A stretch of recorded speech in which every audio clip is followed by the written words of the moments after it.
Assalamualaikum warahmatullahi wabarakatuh. Waalaikumsalam warahmatullahi wabarakatuh.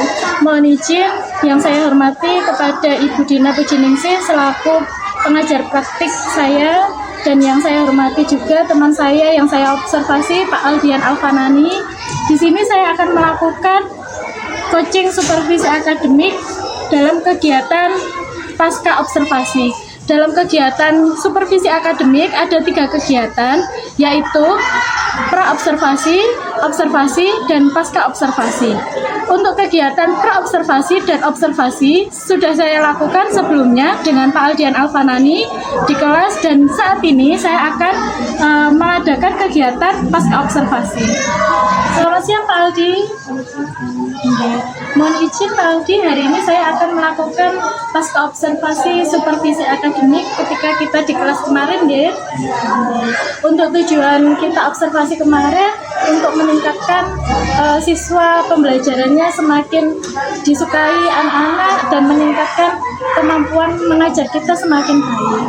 Untuk tujuan dari obrolan kita hari ini pasca supervisi akademik, yaitu kita dapat merefleksi diri sendiri ya Pak Alun ya, dengan saya ataupun dengan jenengan. Nanti bisa ke depannya bisa lebih baik lagi untuk kita pembelajaran di kelas ya Pak Alun ya. Untuk Pak Aldi, saya mohon izin bertanya sedikit ya dari kegiatan observasi kemarin. Gimana nih Pak Aldi untuk perasaannya kemarin ketika observasi di kelas? Yang pertama perasaannya senang karena bisa memberikan ilmu yang saya peroleh ketika di kuliah, kemudian kita bisa praktekkan di sekolah, apalagi terkait media pembelajaran yang memang ilmu media pembelajaran itu kan saya dapatkan ketika saya skripsi. Pada akhirnya alhamdulillah saya bisa terapkan ketika saya menjadi guru yang memang guru sebenarnya. Berarti lebih ke aksi nyata gitu ya Pak Aldi ya. Berarti dari pengalaman kemarin ketika diobservasi, Pak Aldi merasa malah senang ya karena dari kegiatan pembelajaran di kuliah bisa jangan terapkan di kelas seperti itu ya. Apakah ada hal baik Pak Aldi kelas kemarin ketika observasi, lalu apakah ada untuk peningkatannya? Yang untuk hal baiknya memang untuk mapel pendidikan agama Islam ini kan memang terkenalnya kebanyakan untuk ceramah ya. Kebanyakan guru kan memang panjang lebar ceramah menyampaikan materi. Nah, dengan memanfaatkan media ini mungkin ada kesan baru untuk murid ketika menerima pelajaran agama. Oh ternyata pendidikan agama Islam ini kalau menggunakan media yang seperti Kahoot itu kan jadi enak, menarik, dan asik untuk dilaksanakan ketika membelajar. Untuk kesan baiknya ya anak-anak itu jadi lebih antusias dan ya enjoy gitu saat belajar. Ya, luar biasa sekali ini Pak Al, berarti guru muda PAI yang diinginkan anak-anak gitu ya Pak Aldi ya. Karena menurut Pak Aldi itu tadi ada terkenal kalau guru PAI itu banyak ceramah, jadi membuat bosan anak gitu ya. Dari itu berarti Pak Aldi itu membuat inovasi-inovasi baru atau membuat gimana sih caranya anak-anak itu senang untuk belajar. Nah, Pak Aldi ini menunjukkan atau menonjolkan siswa itu yang enjoy di kelas, menyenangkan, dan memakai aplikasi ya Pak Al tadi ya, memakai aplikasi Kahoot ya, sehingga anak-anak itu ada tujuannya juga nggak ya Pak Al. Dari observasi kemarin anak-anak juga kira-kira Pak Al memberi nilainya berapa Pak Al?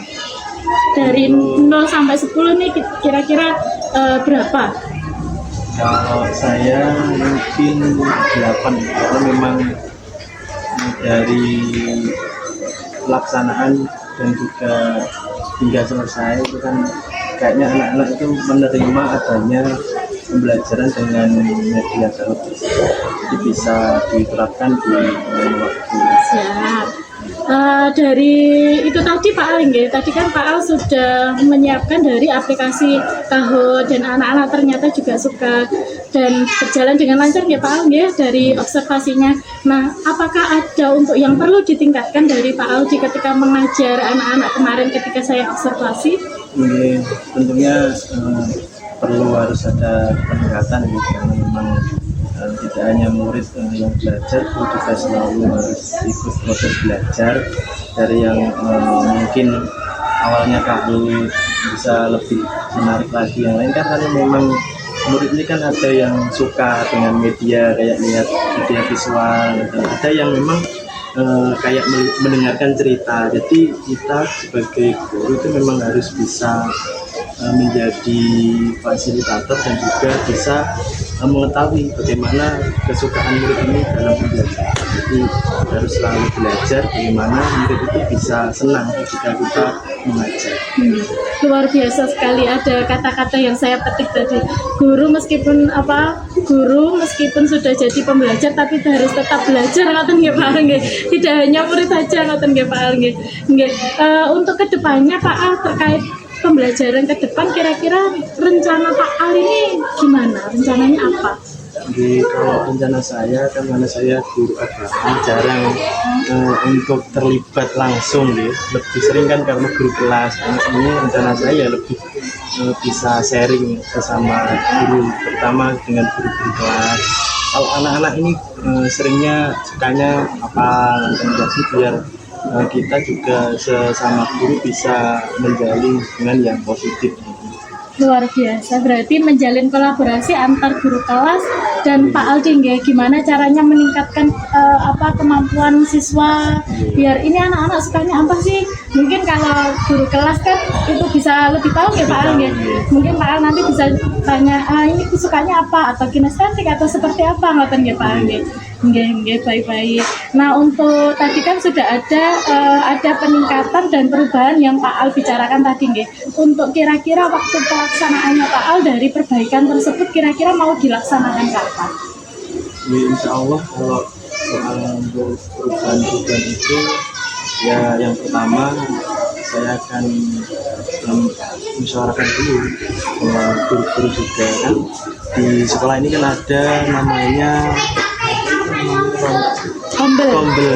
Kan itu bisa menjadi wadah kita sebagai guru saling sharing, terutama problem untuk anak-anak.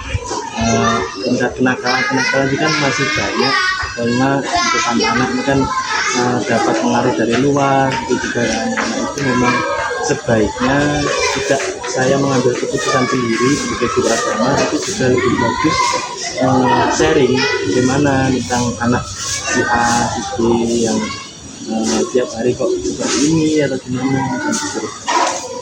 Berarti nanti waktunya secepatnya dengan diiringi kolaborasi antar guru-guru ya dari Kombel itu tadi nggih, gimana caranya untuk meningkatkan pembelajaran siswa di kelas ngoten nggih Pak Aldi. Nah, tadi yang sudah dilakukan Pak Aldi nggih, kira-kira adakah orang yang menginspirasi Pak Aldi atau yang mendukung Pak Aldi ketika Pak Aldi melakukan seperti itu dan bisa meningkatkan kemampuan Pak Aldi untuk mengajar itu, kira-kira siapa ya? Kalau dalam pandang guru ya, yang paling mendukung tentunya rekan kerja dari sekolah yang selalu memberikan masukan, banyak hal yang positif, terutama juga rekan guru yang intinya kita saling berkomunikasi bagaimana anak ini bisa lebih baik gitu. Jadi untuk hal yang menginspirasi dan yang mensukseskan kita sebagai pembelajar akan kerja itu penting untuk sekolah dan guru dan semua warga sekolah. Berarti yang terutama itu dari gurunya, setelah guru kepala sekolah juga, dan semua yang ada di sekolah ya, termasuk anak-anak juga nih Pak Al ya. Apakah dari itu tadi, apakah ada komitmen untuk Pak Al dari pembelajaran itu tadi? Ya, tentunya komitmen harus selalu ada nih, karena memang guru kan harus berkomitmen bagaimana murid itu menjadi lebih baik. Tentunya salah itu kan nggak apa-apa, karena dari sebuah kesalahan itu kita bisa mengambil pembelajaran. Jadi kita menanamkan kalau bahwasanya kalau anak itu dalam pembelajaran salah itu jangan terus kita takut-takuti kamu salah dan sebagainya. Justru dari nilai kesalahan itu kita bisa mengambil hikmah atau pembelajaran, karena dari beberapa tahun jadi benar kan proses pembelajaran. Alhamdulillah, betul sekali Pak Aldi. Dari kata-kata Pak Aldi ini tadi ada yang saya ambil ya Pak Aldi ya, karena tadi Pak Aldi bilang bahwa kita itu jangan takut salah. Karena kita harus mencoba dulu, nanti ketika mencoba ada kegagalannya itu sudah pasti ya. Tapi kita harus merangkak menjadi yang lebih baik lagi. Mungkin ada yang masih diunek-unekkan Pak Aldi dari kita bicara hari ini. Mungkin kalau saya mungkin karena memang saya kan guru baru lulus tahun 2012 kemarin, mungkin ya masih perlu banyak belajar, makanya adanya hal seperti ini ya saya termasuk berterima kasih sekali kita bisa saling sharing. Tentu saya kan juga masih minim pengalaman, jadi bisa ya saling cari pengalaman juga. Siap, saya juga membutuhkan Pak Aldi juga, bukan hanya saya sendiri nggih Pak, saya juga butuh ilmunya karena anak-anak itu dari sikapnya anak-anak kan juga perlu dibantu dengan guru agama nggih Pak. Tetap semangat untuk Pak Aldi, semoga kita bisa mengembangkan diri semakin baik lagi dan bisa meraih cita anak-anak, menjadikan pembelajaran yang aman, nyaman, menyenangkan di kelas dan bisa mensukseskan anak-anak di SDN Medan 2 ini.